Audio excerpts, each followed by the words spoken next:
최근 전 세계적으로 흔들리고 있는 경제, 그동안 우리는 여러 국가들의 경제 상황에 대해 알아보았습니다. 대표적인 예시로 베네수엘라, 그리스, 아르헨티나, 브라질, 심지어 파운드 쇼크에 영국까지 지금 상황으로만 봐도 충분히 전 세계 곳곳에서 혼돈의 카오스를 겪고 있다는 것을 알 수 있는데, 요즘 또 이 나라의 경제 상황이 미쳐 날뛰고 있다고 합니다. 바로 레바논. 에? 레바논? 거기는 또 무슨 상황인데 그러는 거야? 먼저 레바논은 서아시아에 위치한 나라로 시리아, 이스라엘과 국경을 접하고 있는 인구 약 550만 명의 우리나라로 따지면 경기도만한 아주 귀염귀염한 나라입니다. 하지만 이 나라에서 벌어지고 있는 경제 위기는 상상을 초월하고 있었죠. 전 세계 빈곤 퇴치와 개발도상국의 경제 발전을 목표로 하고 있는 세계은행이 말한 레바논의 상황만 봐도 아이고, 레바논의 경제 위기는 지난 150년간 터진 경제 위기 중에서 씨발 제일 빡세. 아니 이거 어떻게 하냐 뭐 이런 말을 할 정도이니까요. 아니 도대체 얼마나 경제 위기가 심각해야 세계은행에서까지 이런 말을 하는 거야? 그렇게 심각해? 네, 좀 많이, 아니 그냥 굉장히 엄청나게 심각한 레바논의 경제 상황을 한번 짚어보게 되면, 2018년을 기준으로 약 550억 달러 수준이었던 레바논의 GDP는 2년 사이 200억 달러 이상이 증발해서 333억 달러 수준으로 떡락. 이런 상황은 GDP가 40% 이상 떨어진 것으로 볼 수 있는데, 여기서도 멈추지 않고 2021년 205억 달러까지 떨어지면서 웰컴 투 헬의 상황이 펼쳐졌죠. 결국 레바논의 화폐인 레바논 파운드는 약 95% 폭락. 인플레이션은 2022년 7월을 기준으로 작년 대비 168%를 기록했고, 경제 위기가 터진 여느 나라와 마찬가지로 레바논의 여성들이 길거리에 나와 성노동자로 일하게 되었다고 하는데, 자 그럼 느레이그 뱀일 요즘처럼 나라 상황이 말도 안 나오게 많았던 적도 없었던 것 같다. 레바논 경제 위기 편 지금 바로 시작합니다. 레바논으로 알려진 국가의 정식 명칭은 레바니스 리퍼블릭, 즉 레바논 공화국입니다. 서아시아의 지중해 동쪽 해안에 위치해 있고, 중동 국가 중 가장 유럽화가 많이 진행된 곳이라 분위기도 그렇고 낭만이 가득했다고 합니다. 또 중동의 금융 허브이자 중개무역의 중심지 역할을 하고 있어 중동의 파리라고 불린다고 하죠. 그런데 이렇게 낭만적이라고 소문났던 레바논의 현재 상황은 말문이 턱하고 막힌다고 하는데요. 레바논의 수도인 베이루트 시내만 돌아다녀 보아도 그 상황을 짐작할 수 있다고 합니다. 나라 전체에서 기름이 부족해 거리에 신호등이 싹 다 꺼져 있고, 터널 내부에도 불이 안 들어와. 또 엘리베이터는 작동하지 않은 지 오래되었다고 하고, 시청이나 공공기관들도 최소한의 전기만 켜놓는다고 하는데, 이마저도 언제 전기가 끊어질지 몰라 대부분의 사람들이 전기 없는 생활은 일상이라고 하죠. 아우 웰컴 투 레바논. 여기가 또 전기가 안 들어와서 밤만 되면 시꺼먼 게 존나 안 보여. 아 맞다, 레바논에서 여행할 때 팁을 주자면 먹을 건 그냥 바로바로 먹을 것만 사셔야 해요. 왜냐? 냉장고가 안 들어오니까. 근데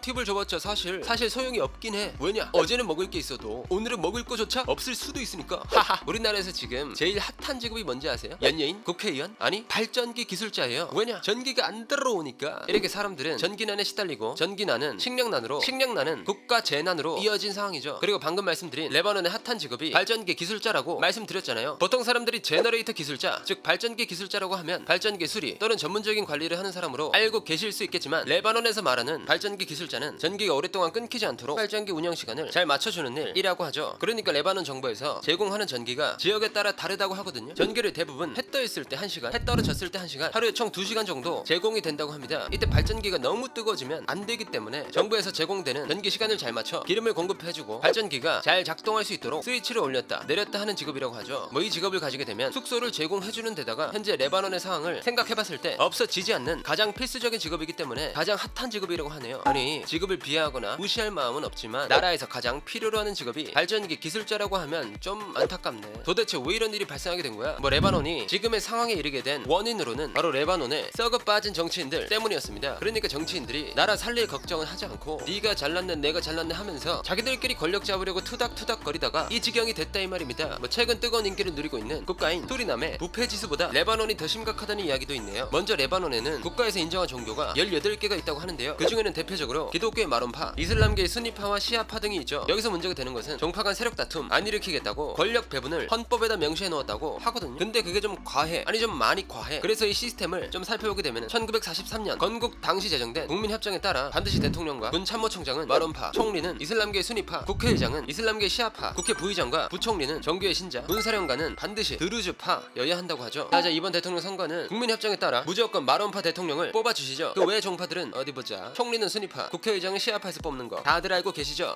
그럼 서로 영역 침범 안 하게 이번에도 잘들 합시다. 안 그러면 진짜 재미없어. 걱정하들들 말어. 국회의원은 기독교랑 무슬림이 각각 64명씩 균형 이룰 수 있도록 이렇게 정치 시스템이 너무 칼 같아서 매일 것만 같잖아요. 이것만 봐도 정치 시스템이 단단히 잘못되어 있구나 라고 느낄 수 있지만, 여기서 더 문제가 되는 것은 종파별로 자리를 지정한 상황에서 일을 잘하든 못하든 잘리질 않아. 예를 들어 마론파에서 대통령을 뽑았는데 마론파에서 너무 부정부패가 심해, 또 총리를 선발해야 하는 수니파가 너무 무능해. 이런 상황이면 당연히 일을 잘하고 능력이 좋은 사람으로 대체해야 하는 거지만, 아무리 뻘짓을 하고 뇌물 먹이고 팀 같은 거 놀아도 절대 잘릴 일이 없이 계속 정치를 할 수 있다는 겁니다. 그런데 지금까지 우리는 정치와 종교가 관련이 깊은 곳은 잘 되는 꼴을 못 봤잖아요. 아무리 레바논에선 정파 간의 세력 다툼을 방지한다고 하면서 헌법에 명시를 해놓았다고 하지만 기독교와 이슬람, 또 이슬람 스니파와 시아파, 그리고 또 18개 종파까지, 아니 이거 다 어떻게 할 거야? 정치인들은 서로 종파끼리 편가르고 니캉 내캉이 아닌 네 말이 맞네 내 말이 맞네 하면서 싸우다 보니까 나라가 안망할래 안망할 수가 없는 거지. 그러던 와중 그 유명한 베이루트 대폭발이 생겨버렸네. 이 대폭발의 내막을 한번 살펴보게 되면 지난 2022년 레바논에서도 베이루트에 위치한 항구에서 엄청난 경음과 함께 폭발이 발생하게 됩니다. 폭발의 원인으로 알려진 것은 비료나 무기 제조의 기본 물질인 질산암모늄으로 알려져 있죠. 그렇다면 질산암모늄이 왜 그곳에 있었냐? 때는 시간을 거슬러 2013년 9월 질산암모늄을 실은 러시아 선박이 베이루트 항구에 잠시 정박을 하게 되었다고 합니다. 배가 고장나서 수리도 하고 점검 좀 할 겸 도착한 곳이 베이루트 항구였던 거죠. 그런데 레바논 정부에서는 이 배가 다시 항해하는 것을 허락하지 않았다고 하는데요. 아무래도 자국으로 돌아가지 못하고 계속 이 상황을 기다리고 있었던 선주와 선원들은 결국 베이루트 항 12번 창고에 배를 버리고 떠나게 되었습니다. 그런데 이 배 안에 있는 질산암모늄의 양이 무려 2,750톤이 되었다고 하거든요. 그러다 보니 레바논 세관에서는 2014년 6월부터 2017년 10월까지 6번에 걸쳐 배를 처리해달라고 법원에 공문을 보냈다고 합니다. 아니 비료나 폭약, 무기를 만들 때 사용하는 질산암모늄 2,750톤이 눈앞에 있는데 이걸 어떻게 할 거야? 수출을 하던 사기업에 팔아넘기던 어떻게든 처리를 해야 하는 상황인 거지. 하지만 레바논 정부와 법원은 세관의 요청을 묵살하고 철저하게 무시해버립니다. 그렇게 약 6년 동안 베이루트 항구 창고에 방치되어 있던 질산암모늄은 정확하진 않지만 알려진 바에 따르면 용접 과정에서 질산암모늄에 불이 붙기 시작했고 2020년 8월 4일 6,000명이 넘는 사상자와 30만 명의 이재민을 발생시킨 대폭발로 이어지게 되었죠. 그런데 이 폭발이 일어난 주변에는 1만 5천 톤의 곡물이 저장되어 있는 곡물 창고가 있었는데 오 마이 갓, 폭발로 인해 이 곡물들이 공중분해 되어버립니다. 이로 인해 레바논에는 한 달치 식량만 남기고 모든 것들이 날라갔다고 하죠. 또 이 폭발로 인한 재산 피해는 무려 150억 달러, 하나로 17조 7,855억 이상이라고 하는데 레바논은 대폭발이 일어나기 전인 2020년 3월 7일 유럽 채권의 약 12억 달러를 상환하지 못하겠다면서 국가부도 즉 디폴트를 선언하게 되거든요. 그러니까 갚지 못하는 돈이 12억 달러였다고 하지만 이 폭발로 인해 10배가 넘는 금액인 150억 달러의 재산 피해가 벌어지게 된 것입니다. 아니 보편적인 시각으로 봤을 때 국가에서 이런 상황이 벌어지게 된다면 정부에서 왜 이런 참사가 발생했는지, 이 피해 상황을 어떻게 복구하고 국민들에게 보상을 어떤 식으로 진행할 것인지 왜 이렇게 책임 유무를 따지면서 수단과 방법을 가리지 않고 복구해야 하는 게 정상이잖아요. 하지만 디폴트를 선언하고 나몰라라 하고 있던 레바논 정부, 정치인들은 서로가 책임 없다고 책임 전가하면서 죄를 뒤집어 씌우기 시작합니다. 아니 마론파쪽은 뭐합니까? 대통령까지 선발하는 정파에서 이런 일이 벌어지기까지 도대체 뭘 한 거야? 야 너네가 할 말이냐? 대통령도 문제지만 총리 뽑는 순위파 너네도 문제야.